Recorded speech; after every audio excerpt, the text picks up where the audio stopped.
Hello, and welcome to Season 5, Episode 6 of the ESG Experience, the podcast about all things ESG and beyond. Whether you're an ESG expert or just dipping your toes into the ESG universe, this podcast is for you. Together, we'll navigate the alphabet soup of ESG, share strategies, and discuss industry news and trends. I'm Helee Lev, SVP of ESG Operations at Conservice. And I'm Ryan Nelson, SVP and General Manager of ESG at Conservice. Today, we are thrilled and flattered to be joined by Kelly Campbell, a trauma-informed leadership coach, speaker, facilitator, writer, and author. They empower self-aware visionaries to correlate their past wounds into their leadership style, transforming the way they lead, live, and love. They inspire revelation and responsibility in leaders across the globe. Kelly writes about trauma, leadership, and consciousness, the new TLC or Substack for Entrepreneur and formerly Forbes. They are also the author of Heal to Lead, Revolutionizing Leadership Through Trauma Healing. A longtime conservationist, Kelly was trained by Al Gore, as a climate reality leader in 2017.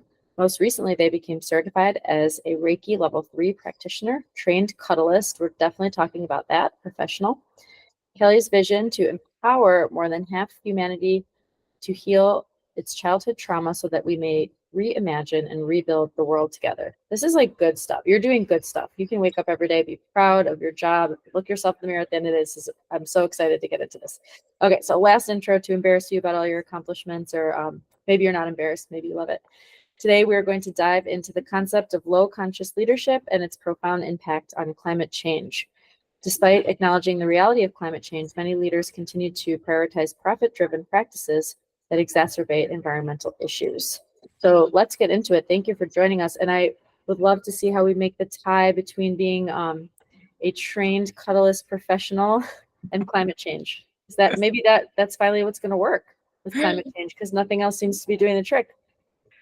Well, thank you, first of all, for having me on. And I do think that, it really all does come down to connection, right? So connection and separation from nature, right? You mentioned low conscious leadership, and low conscious leadership really means people who are in leadership roles. They either find themselves in there, meaning that they inherited that particular position, or they're self-made into that role. And if they're not healing the things that need to be healed from when they were younger, from their upbringing, then they're carrying those things into those leadership positions. And many times that's going to be that disconnection from nature, where if you're seeing yourself as separate from nature, you're not going to care about it when you're launching products and services. Yeah, let's dive into that a little bit more. Well, first of all, I don't want to put myself on a couch or anything during this podcast, but I'm as I mentioned, I'm kind of nervous or scared. I don't like facing trauma. I'm probably the person that you're intended for, actually. And I did your leadership quiz, and I'm terrified of the results that I got. I'm mad about them. So I probably have work to do, but I don't want to do it, but I should. I mean, I want to do it, but I want to do it, and I don't currently. So we'll get to that later. I'll tell you my results, and you can tell me what you think about that. But just talking about low conscious leadership and in the context of climate change. So what we're saying is some leaders will acknowledge climate change and they'll talk about it, but then continue to pursue profit-driven practices probably that are contributing. So yeah, I guess it's a simple question. Why would you say I'm going to do this and then just not be doing it? Well, as you know, all leaders who are prioritizing those profits are doing so because that's exactly what they're prioritizing. And they're doing that because they have something to prove in their leadership role, right? They're measuring their success based on fiscal metrics. They're not basing it on how am I helping, with regeneration of the environment. How is the carbon footprint being calculated as part of success measurements? So if we're focusing on the wrong KPIs, then of course we're going to prioritize profits. On top of that, you have the added stress of all of the shareholders, all of the investors. So, it really requires a lot of courage and a lot of vulnerability to say, hey, this is really important. And again, I'm going to go back to this every time. Unless you're doing that healing work to realize that your true nature as a human being, leader or not, is really to contribute your gifts to help with the regeneration, the healing of yourself, others, and the environment. That's kind of how I define that. That's the trajectory. So if you're not doing that healing work and you don't recognize that and you're lacking self-awareness, of course, you're going to go back to the same societal and fiscal metrics that we've all been sort of indoctrinated into. So I'm going to go off script for a moment. So acknowledge that you have to be healed, or you have to write something to want to be healed, to kind of get there and have that perspective that will then make you or lead you to make, what we consider to be here amongst this crowd, the right decisions with regards to, planet versus profit. How do you handle people that truly don't want to be? I mean, do they have to come to you? Like, do they have to take that first step on their own and say, I'm ready to do this? I acknowledge on some level there's work to be done here. Like, can you work with someone who doesn't want to be healed? So the first thing I'll just say is I never say healed, because that's actually an impossibility, right? We never actually get to the point where it's a destination. It's healing, right? It's healing. So all of us who are doing any of this work, we're actively healing, and we will do this, essentially for a lifetime. But to answer your question, it's not necessarily, yes, of course, there needs to be some kind of reason why. It's not always for the right reason or the reason why we think it should be, that a healer might say, or that a leader might say, I think there's something else going on here, right? In some cases, it's their leadership team or other people on their board who are saying, something's not right here, right? The way that you are actually leading this company, we are experiencing higher than normal employee attrition, right? There is a lot of infighting on the team. We notice that there's actually less collaboration since you've taken, this position. People don't feel psychologically safe to contribute ideas or have their voices heard inside of meetings. That's also where the collaborative piece and the innovative piece kind of, takes a little bit of a downturn. We can look to a lot of leaders, a lot of corporate leaders who are responsible for products and services where this is the case. So sometimes it's coming from the leader themselves to say, hey, and that means that they've got a little bit of self-awareness to say something is not right here, something's not working. I feel like I could be doing a better job. And maybe, just maybe, I am part of that, responsibility. Or they have none of that, and it's actually coming from inside the organization, essentially their peers, to say something needs to change. Interesting. So you're a leader. So let's say you're a leader of a company and you talk about some of the things that you want to do in climate change and that they're important to you, and maybe you mean it sincerely. But also the KPIs aren't necessarily aligned with that. And so then after you say that at the beginning of the year or at the quarterly meeting, then you have to focus on your KPIs, and you do that. And those KPIs may be set by a board or something, someone else, and you're kind of the one tapped to drive those KPIs. So you kind of had the right mindset. You talked about in one of your podcasts, you said the term radical honesty. And I was like, yeah, I'm trying to get closer to radical honesty, but the corporate world, if you will, is really not set up for that. I call it no way. Very numb honesty is the best you can, the best you can I wouldn't push survive a little 3 bit. more days at this job with the radical honesty of saying what I actually am thinking. Yeah, systemically and culture, it feels like that's a pretty far thing in I don't know, Fortune 1000 or probably even a lot more than I'm sure there's companies out there where they're starting up and they're radical honesty is extremely important to us, but anywhere else we're not really set up for that. So you think we're trying to move the needle and make radical honesty more part of the corporate culture? Well, listen, the systems that we're working in right now are clearly not working, right? So it's going to take something more drastic, and which means it's going to take more courage, more vulnerability with people like yourself. Like you just said, I wouldn't survive through, a few days if I was radically honest about what's happening. So Although I heard in New York from a colleague of mine that when she used to work in New York, that you could, she said she misses it so much because you could literally just say exactly what you're thinking. And to your point, it helped you just get to where you're going, and it made the business run better, but people have to have thick skin.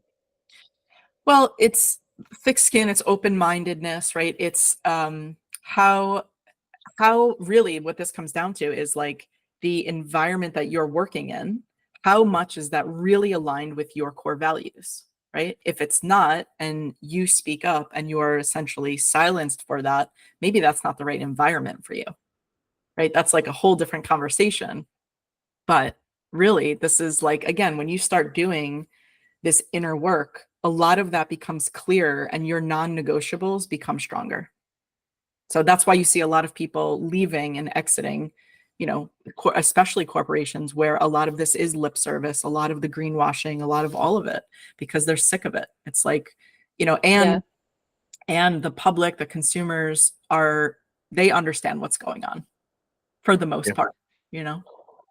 So you said clearly what we're doing is not working. I'll give you that. I also saw, you quoted, we have to get real and we can't keep doing what we've been doing. That was notable to me because that's been my bit lately. I've been maybe late to the game, but I've been saying, what got you here won't get you there, sort of thing. So yeah, I like that concept of this inflection point, everyone kind of saying, well, I became a leader here, or, this is what we're doing at this company, or the economy is booming, or, whatever it might be, doesn't mean continue on the same trajectory is going to work necessarily. Yeah, I think about that, like what got you here isn't going to get you there. I think about that in terms of like bringing it back to trauma, the coping strategies, right? And the survival strategies and mechanisms that we use really brilliantly, totally intuitively when we were younger in order to survive our upbringing and our environment, whatever that looked like. Those were brilliantly designed. But at some point, usually around midlife, maybe around 40, 35 to 50, those same strategies are the actual thing that are holding us back. So, right, it's like, yes, I'm very grateful that my nervous system created these abilities to cope and to get me here. I'm grateful for that. And also now they're actually the things that are keeping me stuck. So I need a whole new strategy. I need a whole new plan. And that's most of the time when a lot of, especially emerging leaders or leaders who have been, in the game for 10, 15 years, it's around that time frame of life when they start to really dial up that curiosity and be introspective enough to say, is this actually working for me? Are these values of this organization aligned with my own core values? Again, you have to have a lot of self-awareness and do some work to even understand what your own values are.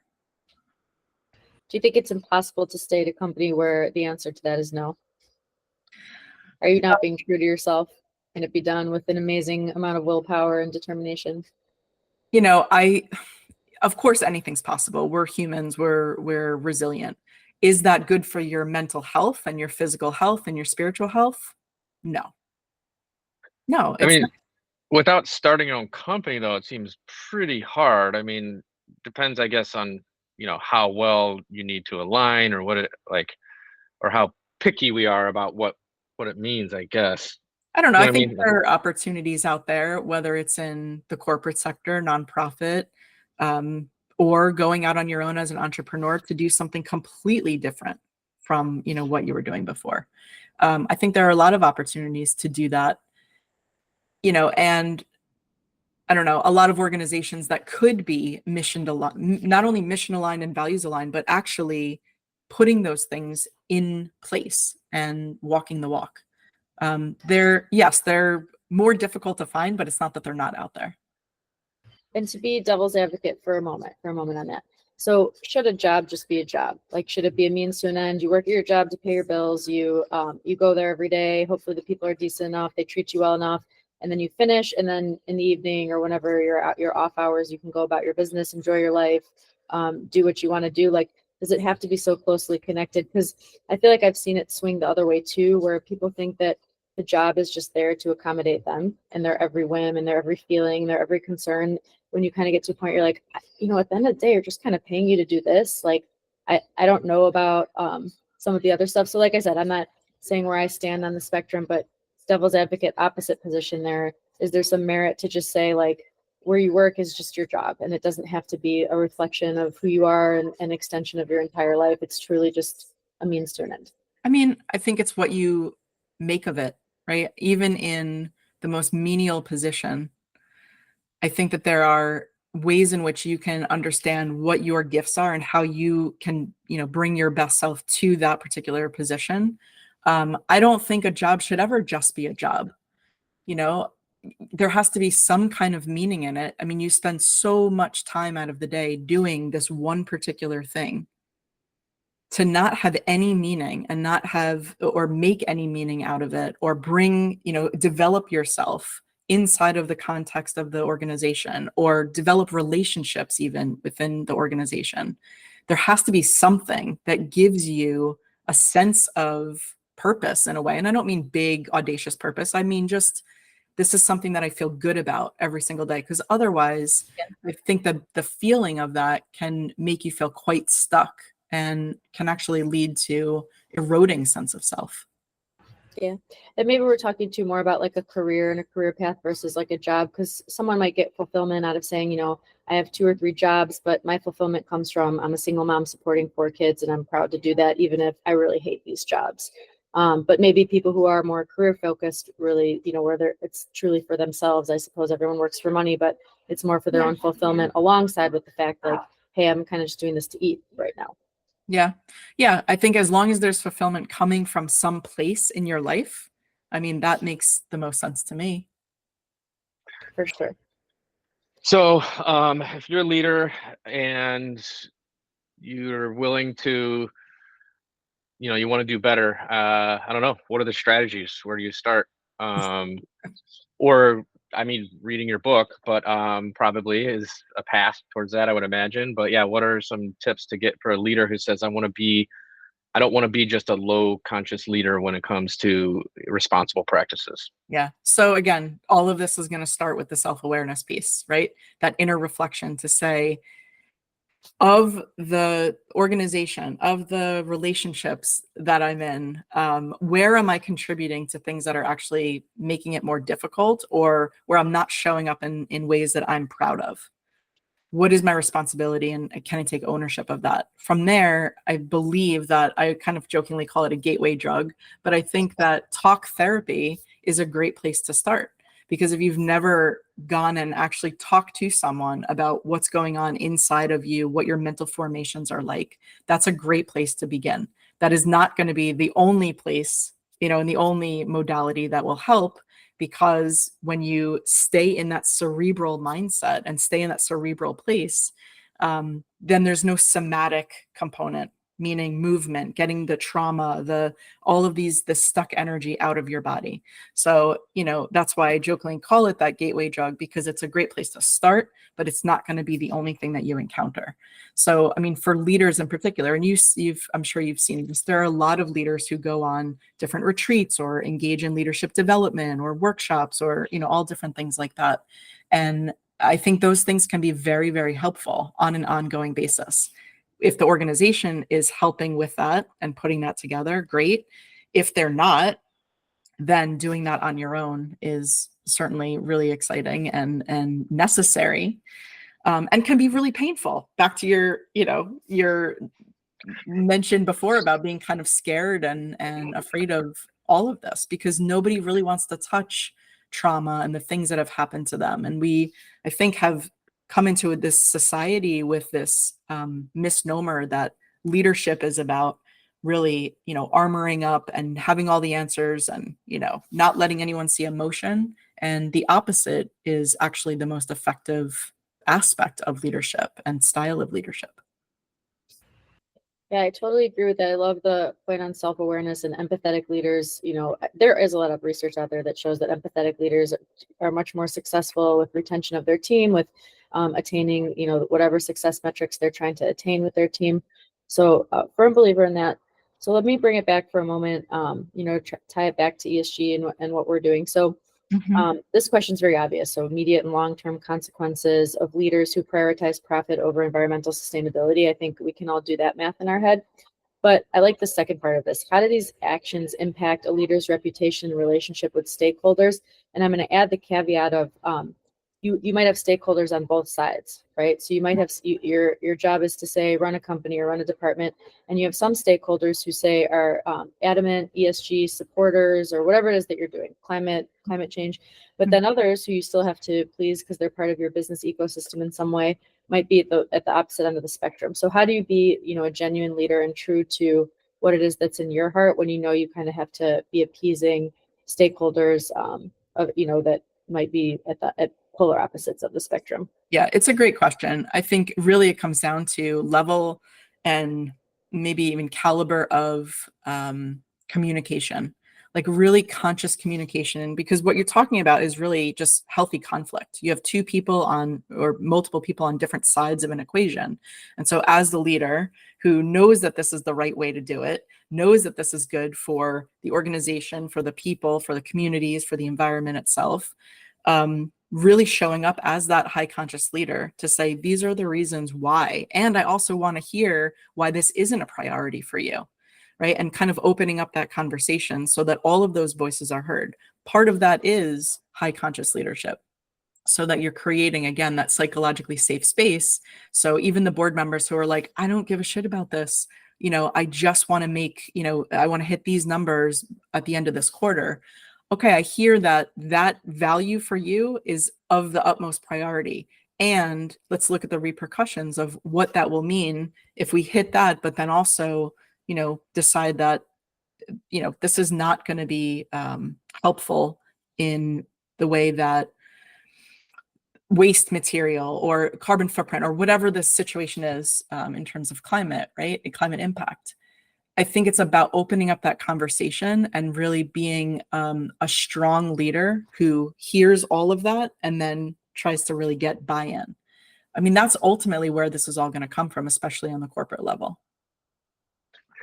Yeah, I've got a tough conversation coming up. So those are some great tips I'm going to try and apply. I won't get into that one, but there's another thing that I heard you say, which I totally agree with, that I want to dive into a little bit because I think it's divisive.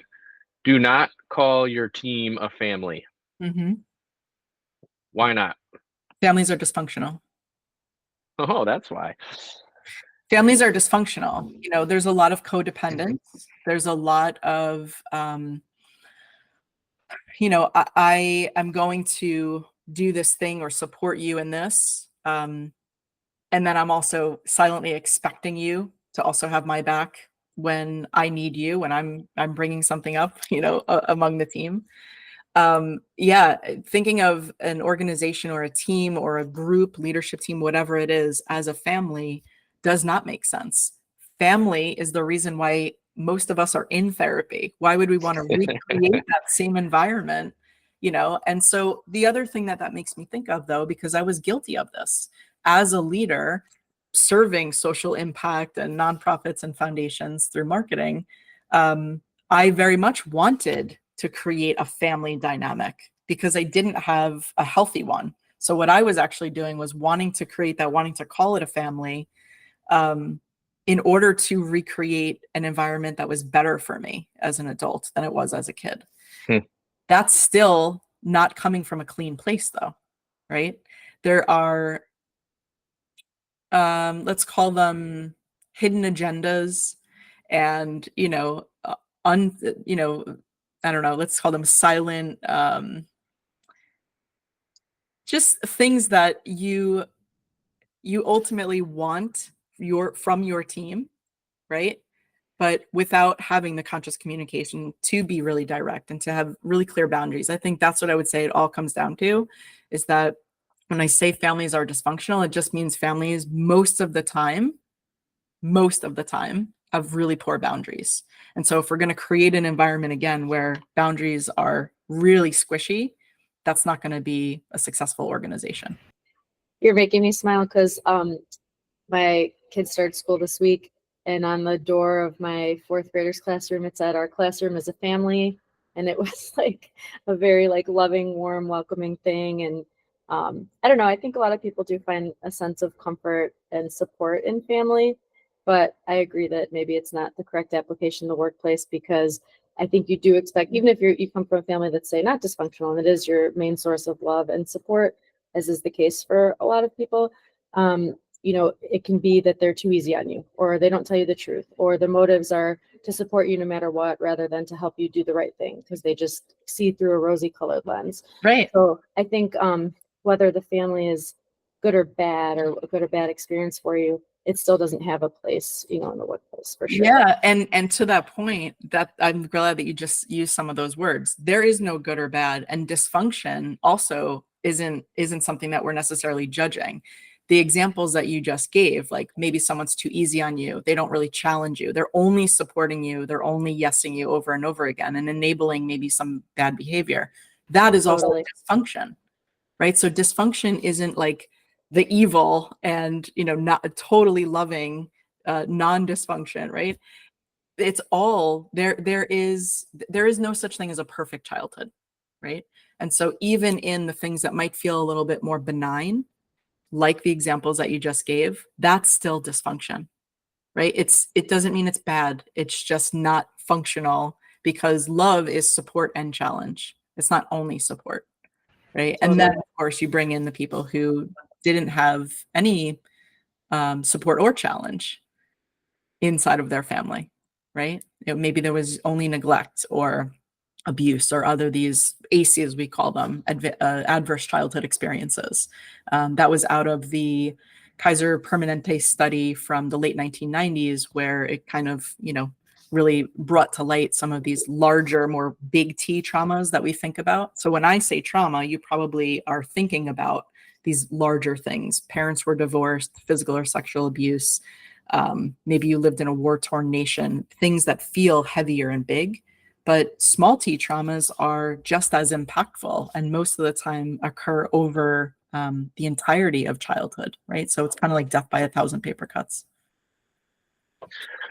So I know all the listeners want to know, I took the quiz on your website, and I'll just tell you my experience. I hit the button and it said, you are most likely a traditional leader. And I was really upset about that. I was like, Oh, that's gotta no, that cut was deep the for you, Ryan. That's last gotta thing I cut want. deep I for know, you. Ooh. like, no, not that. Is that you're gonna tell me that's not bad, but is that bad? Like, I got traditional leader instead of what are the other terms that I could have got that maybe I would have been more excited about? Well, evolving leader would have been the next stage, or the next option after that, if you had answered questions differently. And then beyond that would have been a high conscious leader. You didn't 2 get- levels away. You didn't get a low conscious leader, though. You Okay, got so that was like a spectrum, like low conscious, and then is it literally those 4? Yeah. I have to check my results now. I took the quiz, but I didn't look at the results yet. All right, so I'm a notch up from low conscious, and I need to get, but you're telling me, so if I want to get to high conscious, I'm gonna have to figure out my trauma. Can I get to evolving without like staring down my trauma, or how can I? What's the You trying to hack it? Yeah, is there a cheat code? I mean, listen, this is just like, an interesting way to think about how you lead a team of people when you're being really, really honest with yourself, right? You're being vulnerable right now to share what your results are. But there are a lot of people who, if they got a traditional or even an evolving leader as the answer to that quiz, they wouldn't feel comfortable sharing that, right? It's like, if I don't get anything less than perfect as a high conscious leader. But the reality is, high conscious leadership, again, by definition, means that you have been and are committed to doing that work and taking radical responsibility for those under your stewardship, which includes the environment. Ooh, this is gonna hurt. I'm a high conscious leader. No, it won't, because we're good friends and we've known each other for almost 14 years. But yeah, I got a high. I'm healed and I am perfect. And I had a perfect childhood. Just kidding. Just kidding. Just kidding. Just kidding. It's interesting that that came out after you learned the scale today. No, I forwarded you the Because when I asked you timestamped email yesterday, from. I didn't get an answer. When I asked Email you was yesterday. timestamped on Tuesday at 7:41 p.m. Well, good work. And thank you for I sharing learned that, from the Helee, best, including present company on this telephone call. in the traditional manner. In the traditional, you were my traditional schooling, and then of course, I had to get my high conscious leadership schooling elsewhere, but I value both. And as a high conscious leader, then Helee, one of the things that you would be doing is lighting the way for Ryan to, pull him up and see where he needs support. And I would appreciate that. So let's do that. And I want to hear not what your trauma was, Helee, but how you faced it and how you got to your high consciousness. So we'll do that For sure. later. Well, I'm in. Kelly, again, congratulations. I don't know if that's the word you even want, because I know you felt this was an important thing to do. But yeah, the book is Heal to Lead: Revolutionizing Leadership Through Trauma Healing. And like we talked about pre-show, it's not something that maybe you walk past and you see it and you go, oh, I can't wait to grab this page turner, because right off the gate it kind of makes you go, ooh, do I really want to get into that? I feel like I should, but do I want to? And do I want to right now, or maybe next time I walk by, sort of thing. So, but yeah, congrats on getting that out there. Thank you. I appreciate that. It's been a long time coming. Good. All right. Well, as always, I don't want to disappoint our listeners by skipping our incredible game here. So we have a real quick game. If you would humor us and play along. It's just a one question game. You ready to go? Yep. Okay. This game is called Things Previously Named Other Things. The inspiration came from like the idea of not dead naming. Too many people were dead naming in the current way, and just other things. I was like, that's silly. So that's where it came from. But we're gonna look back at a name. You were in marketing, advertising, so I think you might get this. But one question: what is the current name of the company? And I'll give you options. The current name of the company that was once named Goodfellows Dry Goods. Goodfellows Dry Goods. In the early 1900s, it was either A, Target, B, General Mills, C, The Gap, or D, J.C. Penney. It's one of those companies now. I don't know. I'm going to go with General Mills. No, it was Target. Target was originally Goodfellows Dry Goods. Were they based in New York? No, they were based in, they ended up, forget where this person originally was. The founder, George Draper Dayton, had Goodfellows Dry Goods, and then eventually the company bought someone in Minnesota, and that became like the main moneymaker, because now Target's out of Minnesota or whatever. So interesting. Anyway, okay. Fun fact. Yeah, fun fact. Yeah, so that's it. Appreciate the time. Helee, take us out. I shall. And this was so interesting, Kelly. Thank you. I hope you didn't mind. Sometimes I like to be the devil's advocate, but I love your work and I'm really enjoying what you're doing. And this was one of the cooler conversations I've been part of on this podcast. So thank you again for joining us. This has been another episode of the ESG Experience podcast. We appreciate our listeners. If you enjoyed your time with us, make sure to subscribe on your favorite podcast directory. There's a new episode every month. We appreciate our loyal subscribers for continuing to support our podcast. And if you do want to continue the conversation between episodes, follow us on your favorite social media channel at #ESG Experience. Thank you. Thank you, Kelly. Nice meeting you. Bye.